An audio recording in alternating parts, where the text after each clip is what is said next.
are watching खबर face to face. दर्शकों, स्वागत है आपका खबर फेस टू फेस में। मैं ज़ीशान आज़मी। आज की ताज़ा खबर देखने से पहले हमारे चैनल को सब्सक्राइब कीजिए और बेल आइकन दबाना ना भूलें ताकि आपको डेली अपडेट तुरंत मिल सके। आइए देखते हैं आज की ताज़ा खबर। आप लोग की तकलीफ वो लोग पूछें या आप लोग जब पूछने जाते हैं तो गेट पर उनका सिक्योरिटी गार्ड रोक देता है। हम वैसी जमात नहीं है। हमारा मकसद एक ही है कि यहाँ की जहाँ से भी हम कैंडिडेट को सपोर्ट कर रहे हैं उससे हम एक वायदा ले लेते हैं कि आप जीतो या हारो, अर्थ जीतने का ही है। आप लोग तो इससे खिदमत में हैं और रैलियों में निकल कर आ रहे हैं। इंशाल्लाह आप आपके घर वालों को, आपके पड़ोसियों को, सबको ये कहकर कि यहाँ पर वोट डालकर आपका और जिताओ टीवी से मोहसिन को। तुम्हारी यही पुकार है भाई को आपके इस बार टीवी से कामयाब बनाए। ये वो होनहार और होन नशीन जानिसार मेरे मोहसिन हैं जो ये सभी के काम आने वाले हैं, क्योंकि ये गरीबों से निकल के गरीबों में चलते हैं और गरीबों के कंधे से कंधा मिला के ये मोहसिन चलते हैं। ये बड़े होशियार और काम के बंदे हैं, इसलिए इनको मैं यही कहूँगा। क्या कहें मोहसिन है। पुरानी सरकारों ने काम करके कुछ हक हमको दिया था, तो वो हक भी ये लोग छीनना चाहते हैं, इसलिए यूनिफॉर्म सिविल कोड लाना चाहते हैं। हिंदुस्तान की सरजमीन पर आज कौन सा कानून चल रहा है, इस बात को तय करना हमारे लिए इसी तरीके से जैसे आसमान पे से कौन सा तारा हमारे कितना नजदीक है। आज हमारे पॉलिटिशियंस हमारे खिलाफ क्या साजिशें कर रहे हैं, चंद पूंजीपतियों के पेट भरने के लिए, उनकी जेब भरने के लिए। उनका फर्क है और सरकार जो है ना उससे टैक्स नहीं लेती है। हमारे प्रधानमंत्री का बोलना है कि ये बेचारे बिजनेसमैन तो गुलाम है ना, पहले गोरे अंग्रेजों के थे, अब काले अंग्रेजों के, तो लगान तो हम ही देगा, ये लोग तो देंगे नहीं लगान। उसके आगे जी लगाता है। मेरी बातों को समझना जो मैं बोल रहा हूं, क्योंकि मैं तो बोलकर चले जाऊंगा, बाद में फंसना नहीं फंसना वोट देकर गलत हाथों में वो आप लोगों को है। मैं भी आप लोगों की तरह हूं, जो आप लोग का होगा वो मेरा होगा, लेकिन मैं इस सोच से ऊपर हूं। मैं जीना चाहता हूं मेरी जिंदगी जैसे कि मेरा हक है। एक टैक्स पेयर हूं मैं, हर चीज पर टैक्स पे करता हूं। मैं क्यों किसी लॉरेंस बिश्नोई नाम के डॉन से डर कर मरूं? मैं क्यों किसी ऐसी राजनीति का शिकार बनूं जो धर्म के नाम पर मेरे को मार दे? क्यों तुम ऐसी राजनीति का शिकार बन रहे हो और कब तक बनते रहोगे? कोई तुमको समझाने आता है, तुम उसकी बात नहीं समझते, नुकसान तुम्हारा है। मैं समझाने आया, मैं 7 हार्ट अटैक का पेशेंट हूं, 8वां आएगा मर जाऊंगा, पता नहीं इतने झेल गया, कैसे झेल गया। वो दिन ब दिन मोटे होते जा रहे हैं और हम लोग अगर ना 80 किलो के थे तो लगा करते 8 किलो के भी नहीं बचे। तो जरूरी बात मैं आप लोगों से करना चाहता हूं। मैं उसके लिए रास्ते पे चलते हुए तमाम लोगों से जो है ना मुतवज्जा चाहूँगा थोड़ी देर के लिए। ये कोई शेर व शायरी नहीं है, ये आप लोगों की ज़िंदगी है। आने वाले 5 साल है आप लोगों के। मैं ये नहीं बोलूँगा कि हमारे से पहले नेता ने क्या किया। आज भी अंबोजवाड़ी के रोड है ना कच्चे, आज भी बारिश में अंबोजवाड़ी ना जहन्नम बन जाता है। ये सब नहीं बोलूँगा क्योंकि ये सब तो आप लोग को दिख ही रहा है ना, लेकिन आप लोगों को क्या नहीं दिख रहा है मैं आप लोगों को वो बताऊंगा। क्या आप लोगों ने जो पट्टी अपनी आंखों पे सरकार के नाम पर पहन के रखी ना, किसी ने कांग्रेस के नाम पर, किसी ने बीजेपी के नाम पर, किसी ने राष्ट्रवादी, समाजवादी और ये वादी और वो वादी, ये लोग काम क्यों नहीं करते? ये जानते हैं ये सारे के सारे जितने भी इनकी आंखों पर हमारी पट्टी बंधी हुई है।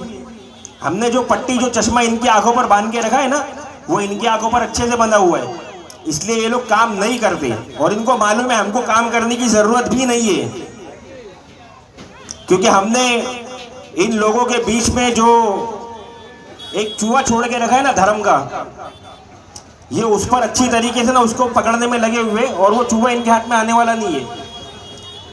क्योंकि मजहब की जो कमान उलमाओं के हाथ में, पंडितों के हाथ में और पादरियों के हाथ में होनी चाहिए, अब वो हमारे नेताओं के हाथ में।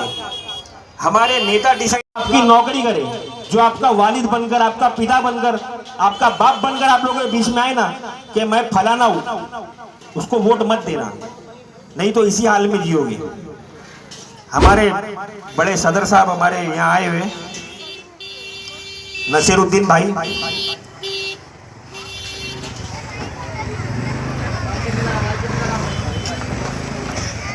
तेरी मदद को फरिश्ते उतर के आएंगे।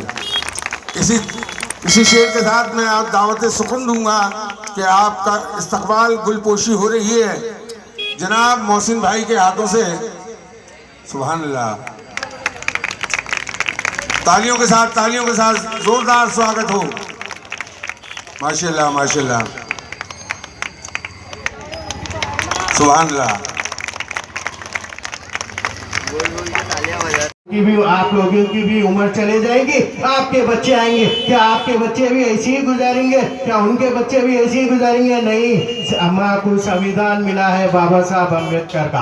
बाबा साहब अम्बेडकर जो महाराष्ट्र के हैं, उन्होंने ये संविधान दिया और उनका ही संविधान को थोड़े गद्दार उसको फेरने की कोशिश कर रहे हैं, मगर मुसलमान ही ऐसा है जो संविधान को पकड़ा हुआ है, संविधान की सुरक्षा कर रहा है। दलित ऐसा है जो संविधान को पकड़ा हुआ है, संविधान की सुरक्षा कर रहा है, और वही संविधान आपको हर चीज, हर बेसिक जो संविधान के तहत आपको आरक्षण मिलना है, और आरक्षण के साथ साथ आपको हर सुविधा मिलना है, और वो सुविधाओं में आपका जितना भी आपके डेवलपमेंट है, यहाँ के डेवलपमेंट वर्क है, यहाँ के जो विधानसभा की कॉन्स्टिट्यूंसी है उसके डेवलपमेंट वर्क होना चाहिए, जिसमें आपके स्कूल्स है और आपके केवल हॉस्पिटल्स है, आपके बिजनेस है, आपके जितने भी यहाँ लेडीज बैठे हुए हैं, बच्चे बैठे हुए हैं, कि जितने बच्चे यहाँ पर पढ़े लिखे जरा हाथ उठाइए।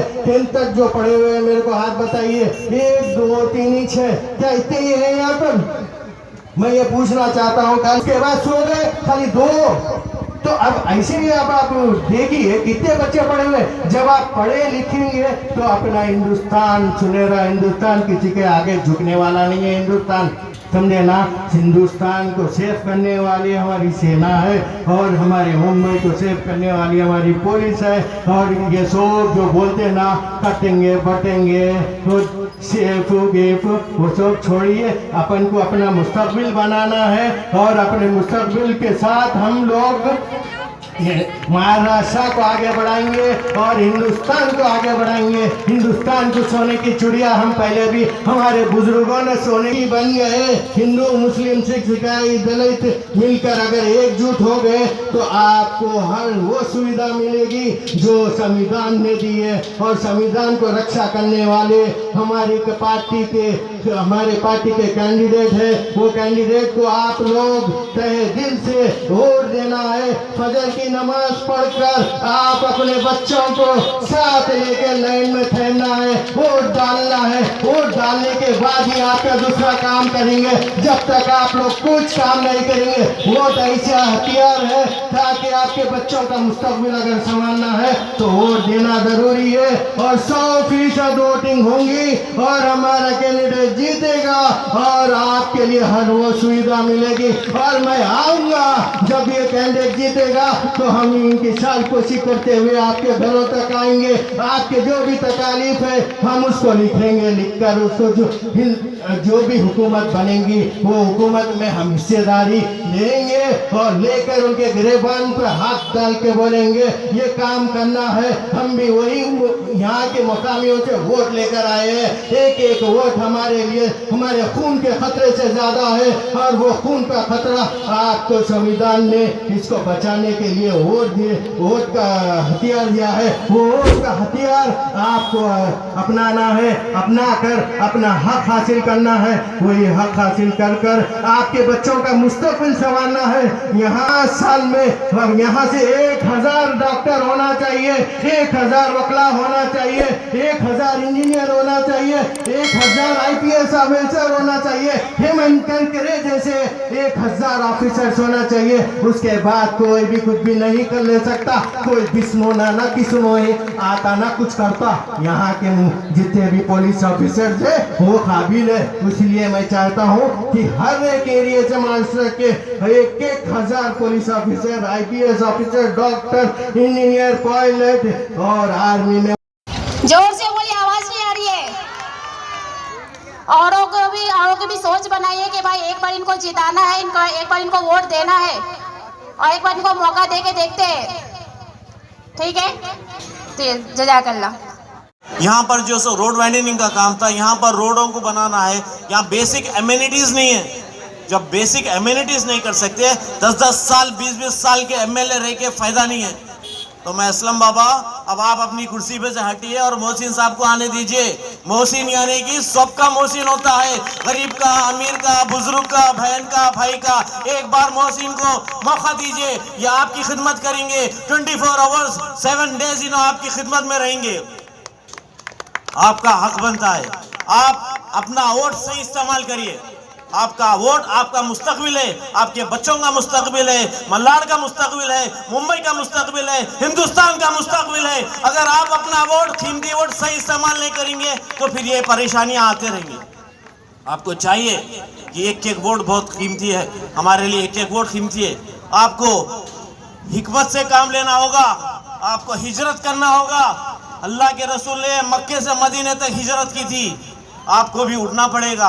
अलल सुबह 20 तारीख को उठकर जाकर मोहसिन साहब को अपना कीमती वोट डालिए, कीमती वोट डालिए, उनको बाहरी अक्सरियत से जिताइए। बता दीजिए, मुसलमान गैर कौम है, मुसलमान बहुत ही स्ट्रांग कौम है, मुसलमान का वोट नहीं बिकता, मुसलमान का ईमान नहीं बिकता, मुसलमान का कलाम नहीं बिकता। बता दीजिए, मुसलमान अपना वोट नहीं बेचता।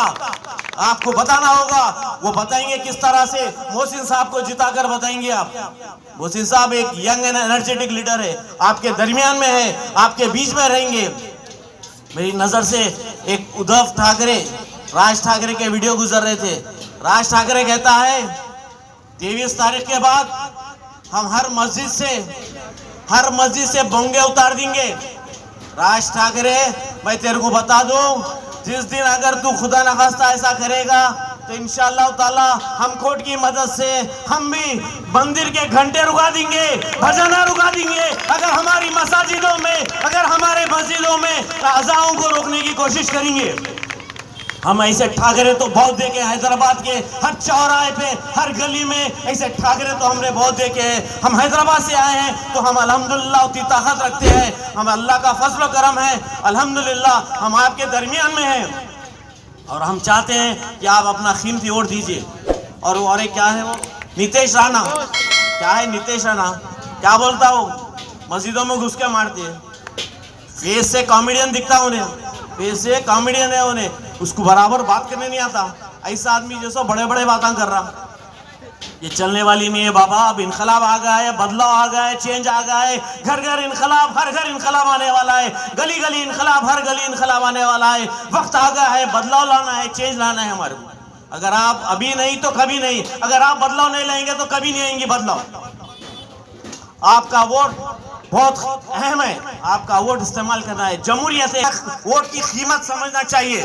वोट क्या है, वोट की करोड़ों रुपए की कीमत होती है, तख्तो ताज बदल जाता है। वोट ऐसी चीज होती है।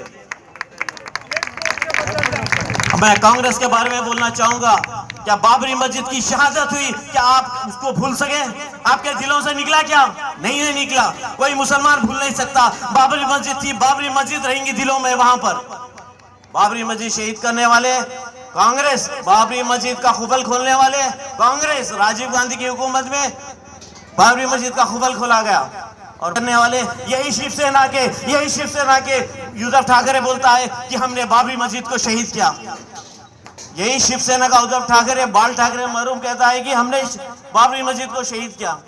तो फिर भाई आप अब जनाब क्यों हो गए? अली जनाब बनकर आप गरीब का बच्चा गरीब, अमीर का बच्चा अमीर, अमीर के बच्चे बाहर पढ़ रहे हैं, गरीब के बच्चे रोडों पे गवर्नमेंट स्कूलों में पढ़ रहे हैं, खाने को खाना नहीं है, पहनने को कपड़े नहीं है। बताइए आप कब तक इस तरीके से आप लोग जिएंगे? आपको बदलाव लाना है, चेंज लाना है। अगर आप बदलाव नहीं लेंगे तो आने वाले नस्लों को आप जवाब नहीं दे सकेंगे। जब एक अच्छा मौका मिला था बदलने का, आप उसको बदल नहीं कर सके तो आपको जवाब देना पड़ेगा, आने वाले नस्लों को जवाब देना पड़ेगा। बीजेपी के तो कारनामे खुली किताब है, आप सबको मालूम है बीजेपी क्या क्या करी अब तक, क्या क्या नहीं करी। मॉब लीचिंग से शुरू होता, मुसलमानों को गौ रक्षक के नाम पे उनका खून बहा दिया जाता, हमारे हिजाब से तकलीफ, हमारी शेरवानी से तकलीफ, हमारी टोपी से तकलीफ, हमारी मस्जिदों से तकलीफ। 70 आर्टिकल एब्रोगेशन, इनके क्या क्या कारनामे हैं बीजेपी के। अगर बीजेपी को कोई वोट डालता तो ये समझ लीजिए हुजूर की शान में गुस्ताखी करने वाले बीजेपी को कभी वोट नहीं डालना चाहिए। बीजेपी एक ऐसी जमात है, हमेशा मुसलमानों की आवाज बन के उठा मैं, हमेशा मुसलमानों के लिए अपने आप को जो है सो खत्म कर दिया मैं। तो मैं ये चाहता हूँ, जब मैं हैदराबाद से आया हूँ तो कुछ मकसद से आया हूँ यहाँ पर और कोई मुस्लिम जमात घूम रही है, कुछ होने वाला नहीं है बाबा। आप बीटी में यहाँ के, आपको सबको मालूम है जो आकर यहाँ पर 10 साल से कर रहे हैं, क्या करे बताइए आप मेरे को। आप बाहर निकलना पड़ेगा, आपको वोट डालना पड़ेगा। अगर आप वोट नहीं डालेंगे तो आप अपना मुस्तकबिल खराब कर रहे हैं, आप अपने आने वाले बच्चों का मुस्तकबिल खराब कर रहे हैं। यही बोलूंगा मैं आपको। रोटी कपड़ा और मकान हमारा बेसिक मैनिफेस्टो है। हर घर में रोटी कपड़ा और मकान। करप्शन के खिलाफ लड़ना है हमारे को, करप्शन के खिलाफ लड़ना है, महिलाओं के हक के लिए लड़ना है हमारे को, महिलाओं के हक में, महिला कोटे में भी माइनॉरिटी महिला के लिए लड़ना है हमारे को। बीजेपी हुकूमत में देख रहे हैं आप कैसे जुल्म और ज्यादती हो रही है, महिलाओं की इज्जत आबरू लूटी जा रही है, दलित बहनों की इज्जत आबरू लूटी जा रही है, दलितों को रोड पर जला दिया जा रहा है। क्या कब तक बर्दाश्त करेंगे आप? जमहूरियत है भाई, डेमोक्रेसी है, आपको आगे बढ़ के आना है, आपको अपना हक मांगना है। हक मांगने से नहीं मिलता तो छीन लेना पड़ता। छीनना किस तरीके से? वोट डालना और अपना हक ले लेना। जब तक आप अपना वोट सही इस्तेमाल नहीं करेंगे, इसी तरह कि इतिहास क्या कहता है और ये क्या कहते हैं, इतिहास को बदल दे रहे हैं, ये पूरी हिस्ट्री चेंज कर दे रहे हैं। आपके बच्चों को पढ़ाइए, तालीम से आगे बढ़ाइए, बच्चों की ताकत तालीम है। जब तक बच्चे पढ़ेंगे नहीं, बच्चे जब तक जो है सो आगे बढ़ के नहीं आएंगे, कंपटीशन एग्जाम्स में, कॉम्पिटिटिव एग्जाम्स में नहीं उतरेंगे, हमारे मुसलमान भाई बहन इसी तरीके से मजबूर रहेंगे। ये आपके दरमियान फिर रहे हैं वोट के लिए। एक बार वोट ले लेंगे, आपके पास नहीं आने वाला नहीं। एक बार वोट लेंगे तो कोई आपके पास आने वाला नहीं है। बता दीजिए, मुसलमान का वोट नहीं बिकता, मुसलमान का ईमान नहीं बिकता। याद रखिए, मुसलमान का vote is a decisive character. मुसलमान के वोट डालकर बता दीजिए कि मुसलमान एक प्लेटफॉर्म पे है। अब अगर आप अलग अलग वोट डालेंगे, एक सीपीआई को जा रहा है, एक सीपीएम को, डिवाइड हो गए। जबकि मुसलमान के वोट डिसेसिव फैक्टर है कि मुसलमान के वोट फैसलातुल वोट है, तो आपको फैसला करना होगा, आपको फैसला करना होगा। तो समझो, डायरेक्ट और इनडायरेक्ट बीजेपी को फायदा होने वाला है। भारतीय जनता पार्टी, मैं तो उसको बोलता हूँ बलात्कार जनता पार्टी है। वो ऐसी पार्टी है जो बोल नहीं सकते, इतनी गंदी पार्टी है। ऐसी पार्टी के साथ उसको फायदा पहुंचाना है तो आप अपना वोट कांग्रेस को डालना। अगर आप अपना वोट मोहसिन साहब को डालते हैं तो इसका मतलब मोहसिन साहब यहाँ से नामजद हो के आएंगे। मैं असलम शेख से एक सवाल करता हूँ, आज आप 10 से 15 साल से यहाँ के उम्मीदवार हैं, क्या यहाँ के शिया भाइयों को कब्रिस्तान के लिए जमीन दिला सके क्या आप? नहीं दिलाई क्या? नहीं दिलाई। हम वायदा करते हैं, अल्लाह ताला को हाजिर नाजिर रख के कहते हैं कि एक बार हमारा नुमाइंदा यहाँ से नामजद होके आएगा तो हम पहला काम शिया लोगों का कब्रिस्तान के लिए यहाँ पर जमीन दिलाएंगे हम। ये हमारा वायदा है, हम अल्लाह ताला को हाजिर नाजिर रख के कहते हैं, ये हमारा वायदा है आपसे। हम आपके बीच में रहेंगे, आप उनको जिताइए या ना जिताइए, हम किसी भी तरह से आपको जो है कब्रिस्तान की जमीन के लिए हम पूरी कोशिश करेंगे। हुकूमत से लड़ेंगे, भूख हड़ताल करेंगे, हम चौराहे पे धरना देंगे, हर वो जो काम कर सकते हैं इनके हक में करेंगे। तो अब आपको सोचना है कि किसको वोट डालना है, किसको वोट नहीं डालना है। मैं तो आपको जब से बोल रहा हूँ कि एक ही कैंडिडेट है जो सेक्युलर पार्टी है हमारे पास, ये कोई खानदानी पार्टी नहीं है। बाल ठाकरे से उद्धव ठाकरे से वो ठाकरे, राहुल गांधी से राजीव गांधी, गांधी से गांधी। ये आम आदमी की पार्टी है, हर महिला की पार्टी है, हर बुजुर्ग की पार्टी है, हर बच्चे की पार्टी है। यहाँ कोई किसी का रिश्तेदार नहीं है, कोई बड़ा नहीं है, कोई छोटा नहीं है। ये एक इनकलाब ला रही है, एक बदलाव ला रही है। 1857 में एक रेवोल्यूशन आया था, ब्रिटिशर्स को हटाने के लिए एक इनकलाब आया था, फिर से एक इनकलाब आ रहा है। यहाँ पर अब हमारे को बीजेपी को हटाना है, बीजेपी को हटाना है। सेंटर में जो बैठी है हुकूमत, बहुत ही गलत ख्यालात लेकर बैठी हुई है। उसके जो इरादे हैं मुसलमानों के लिए बहुत बुरे हैं।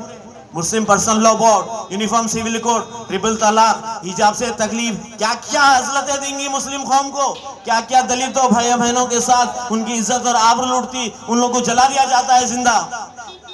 तो अब मैं पूरे दलित भाइयों से, मुसलमान भाइयों से ये अपील करता हूँ, एक प्लेटफॉर्म पे आ जाइए। You have to come on one platform. जब तक आप एक प्लेटफॉर्म पे नहीं आएंगे, आपका वोट, आप अपना हक लड़के मत बताइए। एक बार वोट डालिए, एक बार मौका दीजिए, एक बार मोहसिन साहब को जिता कर बताइए। इंशाअल्लाह ताला आपके बीच में इनकलाब आके आपकी खिदमत करेंगे। आने का भरम रख लीजिए। मैं हैदराबाद से आया हूँ यहाँ पे, मेरा कोई मकसद है यहाँ पर, यहाँ की अवाम के लिए आए हम, यहाँ की जनता की जो गुर्बत देखे हैं हम यहाँ पर, इसलिए आए हम यहाँ पर। हम बदलाव लाना चाह रहे हैं, चेंज लाना चाह रही है, खानदानी पार्टियों को हटाना चाह रहे हैं। एक बदलाव जब चेंज आएगा, जब इनकलाब आएगा, जब ही कुछ तब्दीली आएंगी। जब तक कोई तब्दीली नहीं आएंगी, जब तक कोई तब्दीली नहीं आएंगी, खासतौर से महिलाओं के लिए हम करप्शन पे लड़ेंगे, एजुकेशन के लिए लड़ेंगे।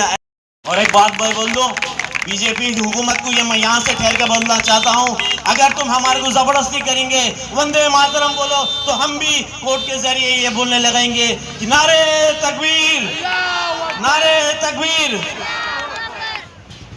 तो इंशाअल्लाह ताला अब आप आज का प्रोग्राम बहुत माशाल्लाह अच्छा हुआ है। इधर क्राउड था, कुछ टाइम के वजह से क्राउड इधर से चला गया, क्योंकि किसी को खाना बनाना है, किसी को कुछ करना है। मेरे पास पूरा वीडियो है क्राउड का आया, अच्छी बातें हुई है। हमारे उस्मान भाई ने भी बहुत सी अच्छी बात बताई, हमारे सदर साहब आए ने भी अच्छी बात बताई। इंशाअल्लाह ताला 20 तारीख को मालूम पड़ेगा क्या। तो आपको क्या लगता है कि अंबुजवाड़ी में आपने क्या क्या कमियां देखा है? क्या जनता यहाँ पर आपको प्यार दे रही है? अंबुजवाड़ी का पूरा मलाड क्षेत्र में बहुत सी कमी है, जाहिर नहीं किसी अंबुजवाड़ी है, मालूनी 8 नंबर हो गया, 7 नंबर अंबुजवाड़ी में चल रही है, तो आपने अंबुजवाड़ी में बहुत सी कमी है। अंबुजवाड़ी में रोडों की कमी है। आज अंबुजवाड़ी देखो ना, आते हो आप देखे रहेंगे कैसा रोड है। इधर भी एक अंबुजवाड़ी में एक बीएमसी स्कूल होना चाहिए, एक छोटा मोटा क्लिनिक होना चाहिए। इधर एक छोटा एक एरिया है, इधर नहीं बल्कि 25-30 हजार वोटर है, इनको एक एम्बुलेंस देना चाहिए। अगर आप जीत कर आते तो अंबुजवाड़ी के लिए आप सबसे पहले क्या करेंगे? इंशाल्लाह मैं जीत के आऊँ या नहीं आऊँ, मगर मैं एक एम्बुलेंस तो इधर डालूँ भाई, मैं वादा करता हूँ। मैं पहले भी बोला था और अभी भी बोल रहा हूँ, मैं जीत के आऊँ या नहीं आऊँ, मैं एक एम्बुलेंस लाऊंगा। आप अंबुजवाड़ी के जनता के लिए एम्बुलेंस की सुविधा जरूर करके देंगे। सर, आप अपना परिचय दीजिए। मैं मोहम्मद अब्दुल कबीर अब्बास, मैं तेलंगाना हाई कोर्ट एडवोकेट हूँ, एम इनकलाब पार्टी का सदर हूँ। मोहसिन सर को आप सपोर्ट करने के लिए यहाँ महाराष्ट्र में आए हैं। इस वक्त महाराष्ट्र का जो असेंबली इलेक्शन चल रहा है, मलाड विधानसभा से कैंडिडेट खड़े हैं, तो आपको क्या लगता है कि किस तरह से जनता इन्हें प्यार देगी और किस तरह से चुनकर लाएगी? देखिए, सुनने पहले मैं ये आपको बताऊं, मोहसिन का मतलब होता है दोस्त। तो दोस्त की मदद करने के लिए कहीं से भी जनता आ सकती है। तो मोहसिन का नाम ही कुछ ऐसा है कि वो जीत के आएंगे इंशाअल्लाह ताला। हमारे अल्लाह ताला से उम्मीद है कि और हम उसको जिता के छोड़ेंगे नहीं, यहाँ से जिताए तक छोड़ेंगे नहीं।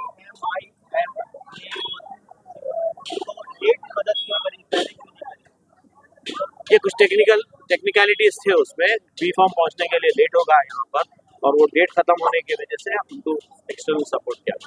क्या लगता है कि मतलब आपकी मदद से मोहसिन भाई को देखिए, जब ऊपर वाला चाहता है तो रात रात तख्त ताज बदल देता है, हुकूमतें बदल देता है। तो मोहसिन भाई तो हमारे मोहसिन है, आपके मोहसिन है, पूरों के मोहसिन है। तो इंशाअल्लाह ताला ये बराबर जीतेंगे। ऊपर वाले पे भरोसा रखना चाहिए, कोशिश करना चाहिए, हार जीत ऊपर वाले के हाथ में। आपने बताया आप अंबुजवाड़ी में जाके थे, यहाँ तक खड़े, तो कैसा लगा? आप कहाँ पर आ गए? तो लगा कि कंपनी में है या कहीं और? देखिए, मेरे को तो ऐसा लगा कि स्लम एरिया है, जैसे कम्प्लीटली स्लम एरिया है। घुसने के वहाँ से यहाँ इतना देर लगा। ये रोड्स इतने नैरो रोड्स है, मैं हिंदुस्तान तकरीबन घुमा हुआ हूँ, 55 कंट्रीज घुमा हुआ हूँ मैं, लेकिन ऐसे एकदम इतने नैरो रोड्स इतने तो बहुत ही कम जगहों पे देखा हूँ मैं। There is no development. ऐसा दिख रहा है 50 आज़ादी से पहले जो थी बस्ती, वही बस्ती कंटिन्यू हो रही है, उसके बाद कोई डेवलपमेंट नहीं आया। फिलहाल तो हम लोग 18 कैंडिडेट्स को खड़ा करें। ओके अक्सर आपकी पार्टी मुस्लिमों की बात करती है, क्यों नहीं सारे मुस्लिम एक जो वजह जैसे और भी पार्टी है मुसलमान के नाम पे, तो क्यों नहीं सारे मुस्लिम पार्टी एक होकर एक मंच से लड़े, क्या ख्याल है? बिल्कुल सही है। सब एक प्लेटफॉर्म में आने की जरूरत है। बिल वक्त का तगाजा है कि हर मुसलमान पार्टीज नहीं, हर मुसलमान, हर कौम, शिया सुन्नी, हर कौम मुसलमान का एक प्लेटफॉर्म पे क्या आप आएगा। लोगों ने इस तो चीज की कोशिश की थी? कोशिश कर रहे हैं, इंशाअल्लाह ताला करीब में हमारे मीटिंग्स होने वाले हैं, तो हो सकता है बाकी का ऊपर वाले की मदद भी होना पड़ता है। हम कोशिश कर सकते, अल्लाह ताला दिमाग में लाना भी बहुत बड़ी बात होती है सामने वाले के लिए। Okay thank you sir. आप क्या कहना चाहेंगे आज के दिन को लेकर? आज के दिन को लेकर मैं यही कहना चाहूँगा कि बहुत तकलीफ का दिन था। यहाँ की जनता को देखकर मेरे को इतनी तकलीफ पहुँची है कि ये लोग कैसा रह रहे होंगे। अभी मैं हमारे मोहसिन साहब से पूछा हूँ तो उन्होंने दर्द भरे अल्फाज में यही कह रहे थे कि एक ना यहाँ पर छोटा क्लिनिक है, ना यहाँ पर एक स्कूल है, ना गवर्नमेंट की कुछ सुविधा है। ऐसा लगता है कि खाली ये लोग को लेके आए, एक पिंजरे में डाल के छोड़ दिया। ये एक पिंजरा है, ये एरिया है कि पिंजरा ऐसा दिखा है। मैं वहाँ से आ रहा हूँ मुंबई से, तो यहाँ अंदर घुसते ही बीच में इतने शानदार बिल्डिंग दिखे, यहाँ से कचरा, इधर नाला, इतनी बदबू आ रही है, कैसा रह रहे हैं। इसी वजह से हम मोहसिन शेख को उम्मीदवार बनाए हैं। मोहसिन शेख जीतो हारो, हम जो वादा करे हैं वो वादा पूरा करेंगे। लिहाजा यहाँ की अवाम को डिसाइड करना है कि उस पर वो लोग कायम रहते हुए वोट डालकर मोहसिन शेख को जिताकर उनको हम जो वादा करें उन्हें आकर पूरा कर सकते हैं, और ये हम करके रहेंगे। ओके और 40 सालों में मैंने काफ़ी पॉलिटिशियंस के लिए यहाँ काम कर चुका हूँ पहले, और मैंने सबके वादे देखा, सबकी बातें देखा, अपने प्रॉब्लम्स मैंने लोगों को बताया। इलेक्शन के टाइम पे सब बोलते हाँ हाँ उस्मान सही है, यू आर राइट। इलेक्शन ख़त्म होने के बाद में सब अपनी फिर बता देते कि भाई हम लोग को सिर्फ वोट्स की ज़रूरत थी, जो तुम लोगों ने मेहनत करके बेवकूफ़ों ने हम लोग को दिलवा दिए, और अब इसके बाद में हमको तुम्हारी ज़रूरत नहीं है। और फिर अभी आप खुद यहाँ देख रहे हो लोगों का हाल क्या है। 20 साल पहले अम्बुजवाड़ी जैसा था ना, वैसा ही है। ब्लॉक्स के रोड यहाँ बनाते हैं। हमारे सरकारी तंत्र को समझ में नहीं आता, अक्ल नहीं है, ब्लॉक्स के रोड बनने वाली चीज़ें, ये बाथरूम या टॉयलेट जैसी जगह पे लगाने ठीक है, समझ में आता। बात ये हैवी गाड़ी आती, बड़ी बड़ी गाड़ी आती, यहाँ लोगों से ना पुलिस और बीएमसी और ना नेता लोग और खबरी लोग ना पैसे ले लेके ना परेशान कर देते लोगों को यहाँ पे। उसके खिलाफ हमारे एमएलए साहब कुछ नहीं करते, हमारा नगर सेवक उसके खिलाफ कुछ नहीं करता है। नगर सेवक के ऊपर मैंने खुद केस बनाया हूँ 18/10। क्या करेगा, सब यहाँ रिश्वत का मामला चल रहा है। यहाँ जो है ना ऐसा मामला मालूम है क्या, यहाँ लोगों की थिंकिंग है कि यहाँ के लोग है ना 500 रुपये और एक दारू की बॉटल बिक जाते हैं। ये यहाँ के लोगों की, यहाँ के जो हमारे नेता हैं इनकी ये थिंकिंग है कि लोगों के बारे में। अगर इस वक्त हमारी हवा चली इंशाल्लाह और अगर हम जीत के आए तो ये थिंकिंग बदल देंगे इन नेताओं की, इनको समझा देंगे अच्छी तरीके से पब्लिक क्या है और तुम्हारी असल औकात क्या थी। तुम नौकर थे, तुम अब्बा बनना चाहते लोगों के, हम बताएंगे लोगों को नौकर कैसा होता है। हम लोगों में से नेता का वो हटाना चाहते, नेता की असल परिभाषा बताना चाहते। नेता माने नौकर। ओके